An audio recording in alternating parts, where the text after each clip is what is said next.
Right, this is Royal Caribbean Harmony of the Seas balcony tour of 7270. Room 7270. This is a standard balcony room, and you have the big couch here. And if you don't like the look of the couch, you can always request a fitted sheet and just cover it with a fitted sheet. But we're in Galveston, so they don't deliver amenities here until after they leave. It's kind of weird, but this is your full-length mirror.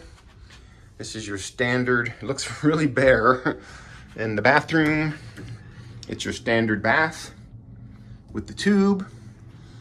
And you have two closets on either side of this couch. Here's your main, and here's the one with the two drawers and the little shelves and the safe.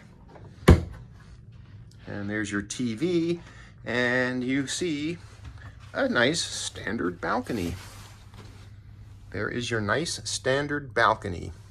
Check out my other room tour of 7242 Junior Suite. You see the difference between these two rooms, but there you go. There is a standard regular balcony on Harmony of the Seas.